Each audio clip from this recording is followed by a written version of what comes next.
Hey guys, back with another video. Today we're discussing Manchester United and their transfer window so far. Now this discussion is not about the players they're getting in, but the manner in which they are getting these players in. So far Manchester United have made 3 signings, 2 of them extremely underwhelming and 1 with good potential in the defender. The defender's height doesn't matter to me, because for me a defender needs to read the game and he needs to have space to be able to cover his defensive partner or his left back or right back, whichever position he's playing. So this might be a good signing. The only problem with the signing is the fact that this player will be one of 7. So Manchester United will be having 7 centre backs at the club, where they have absolutely 0 midfielders. The problem with Manchester United's whole transfer window and transfer plan, it is based on everything Erik ten Hag wants.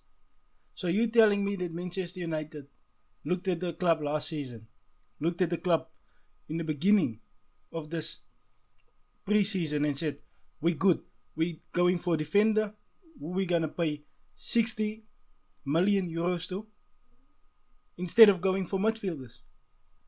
Now you will tell me that Manchester United have an extremely weak midfield, or an extremely weak defense. The only reason why Manchester United's defense is so weak is because there's absolutely no midfield. If we look at Chelsea, Manchester City and Liverpool, the only reason why they're extremely defensively sound is because there's a midfield covering the defense. But each and every time the opposition gets the ball, they're immediately on the back 4 of Manchester United.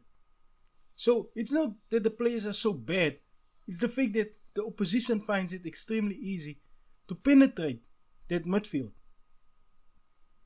And there's a famous saying in football: if a team can run through your midfield, you are not being coached properly.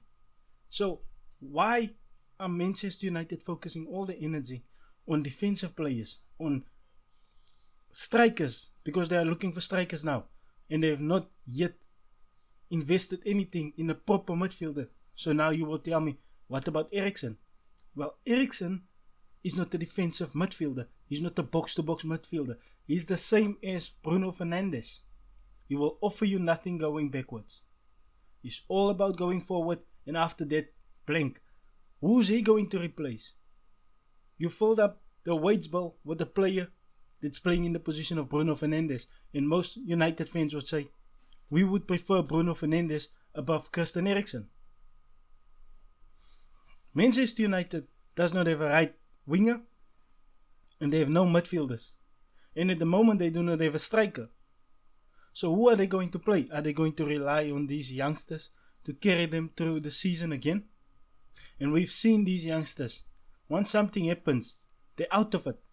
There's no mental fortitude with these players. So if we look at all these factors, and we look at how Manchester United had no transfer plan, there was no structure, and there was no scouting on the players that they wanted, we can deduce that this was an extremely bad transfer window. Where did they get Frenkie de Jong in, and where did they get Antony in? It doesn't change the fact that this has been a terrible transfer window for Manchester United. They've overpaid on players, which they should never have done. When we look at Martinez, and I don't know how good he will be, but he has been playing in the Dutch league, where some of the tallest players, if you look on average, they have the tallest people in Europe, comes from the Netherlands. So even if they get Frenkie de Jong in at this stage of the time, Manchester United fans are all deflated. They don't want him because he stated that he wants to stay at Barcelona, which means he doesn't want to come back to Manchester United, or he doesn't want to play for United. So why are you chasing a player like that? What United should have done is place the contract on the table, take it if you want it, and then we walk away. Then you negotiate for other teams or other players. It has been an absolutely symbolic performance for Manchester United in the transfer window yet again. Each and every transfer window, it's the same thing. For the last 10 years now, since Fergie retired, this has been the transfer policy from United. Get the manager in, give him 2 or 3 out of his 6 signings he wants, and then we have a disaster of a season. That is the problem with Manchester United.